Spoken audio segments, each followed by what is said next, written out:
بسم اللہ الرحمن الرحیم لا تقنطوا من رحمت اللہ۔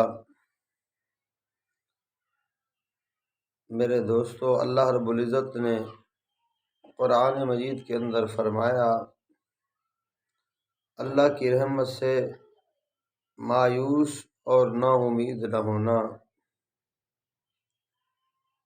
ایک انسان اس سے خطا ہو جاتی ہے، گناہ ہو جاتا ہے، غلطی ہو جاتی ہے، تو وہ انسان پھر یہ کہتا ہے میں نے تو بہت گناہ کیے ہیں۔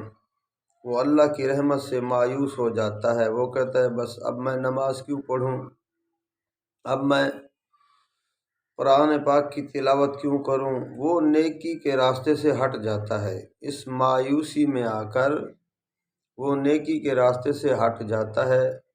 ویسے تو میں گناہ گار ہوں، میں نے بڑے بڑے گناہ کیے ہیں، تو وہ مایوس ہو جاتا ہے۔ تو ایسے انسان کو اللہ رب العزت نے اپنی پیاری کتاب قرآن مجید کے اندر اللہ رب العزت نے فرمایا ہے لا تقنطوا من رحمت اللہ۔ فرمایا، اللہ کا قرآن کہتا ہے اللہ کی رحمت سے نا امید اور مایوس نہ ہونا۔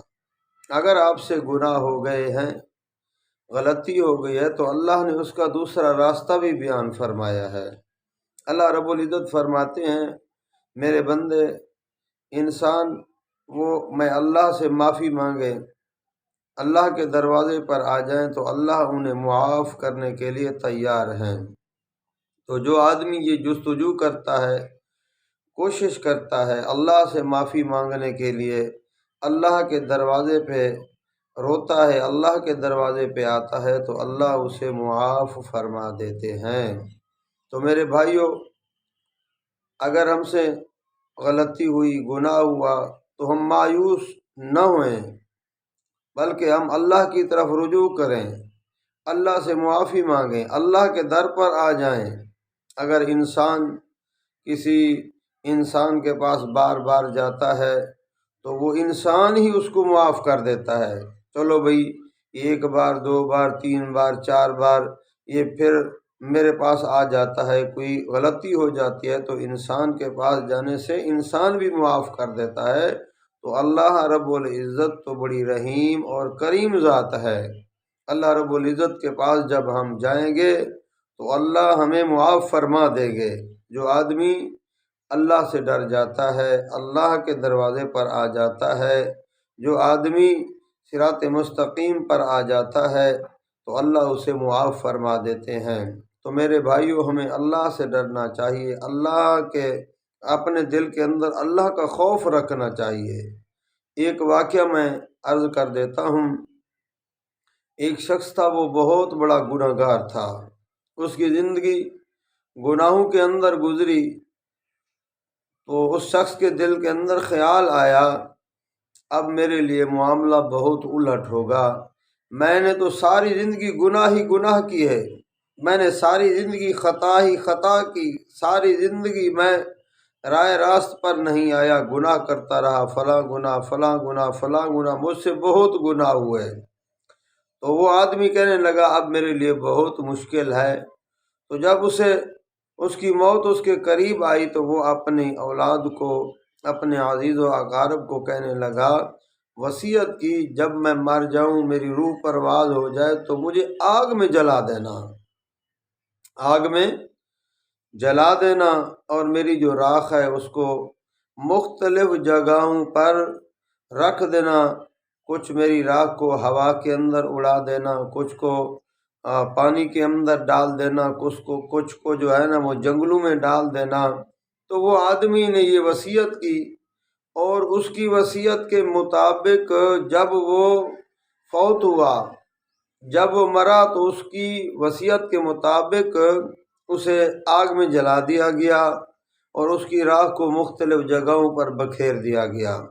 تو ہمارے اور میرے پیغمبر محمد الرسول اللہ صلی اللہ علیہ وآلہ وسلم فرماتے ہیں جب قیامت کا دن ہوگا، میدان محشر ہوگا، اللہ سب انسانوں کو اٹھائیں گے، جتنے مردے قبروں کے اندر پڑے ہیں وہ سب کے سب اللہ کے حضور جمع ہوں گے، اللہ ان کو دوبارہ زندگی دیں گے، اللہ ان کو اٹھائیں گے۔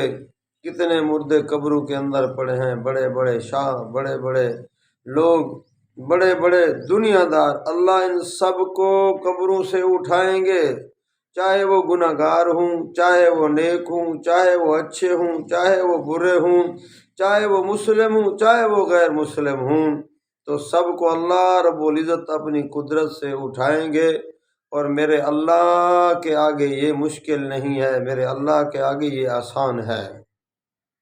جب اللہ رب العزت نے ہمیں ایک پلید نطفے سے پیدا کیا تو اللہ رب العزت وہی میرا اللہ، وہی میرا خالق، وہی میرا مالک، جب ایک پلید نطفے سے تجھے اور مجھے انسان بنا سکتا ہے، پیاری آنکھیں دے سکتا ہے، چہرہ دے سکتا ہے، وجود دے سکتا ہے، تو اس اللہ کو قدرت اور طاقت ہے، وہ قیامت کے دن بھی قبروں سے اٹھائیں گے اور حساب کتاب ہوگا، میدان محشر ہوگا، قیامت کا دن ہوگا، وہاں ذرے ذرے کا حساب ہوگا، وہاں اللہ رب العزت مظلوموں کو ان کا حق دلائیں گے۔ تو اس آدمی کو بھی قیامت کے دن اللہ رب العزت کھڑا کریں گے۔ جب وہ اللہ رب العزت کی بارگاہ میں آئے گا تو اللہ رب العزت اسے پوچھیں گے تم نے یہ کام کیوں کیا؟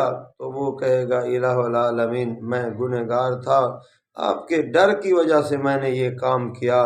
تو اللہ رب العزت اس ڈر کی وجہ سے اس کو معاف فرما دیں گے۔ تو میرے بھائیوں، اللہ سے ہم اگر معافی مانگیں تو اللہ معاف فرما دیتے ہیں، لیکن ایک بات ذہن میں رکھنی ہے، بعض اوقات یہ ہم فضائل سنتے ہیں تو کہتے ہیں بس ہم اللہ سے معافی مانگیں گے، معافی مانگنے کے بعد اللہ ہمیں معاف کر دیں گے۔ وہ معاف کرنے والی ذات ہے، اس کو کوئی روک ٹوک نہیں سکتا، لیکن کچھ اسلام نے ہمیں ضوابط دیے ہیں، اصول دیے ہیں۔ اگر ہم نے کسی کا حق مارا ہے، حقوق العباد، وہ ہم کھا لیں اور توبہ کریں تو حقوق العباد جو ہے وہ توبہ سے معاف نہیں ہوتا۔ حقوق العباد لوگوں کا جو ہے وہ ان کو ان کا حق ادھر دنیا میں دیں اور باقی گناہوں کی اللہ سے معافی مانگیں تو انشاءاللہ اللہ معاف فرما دیں گے۔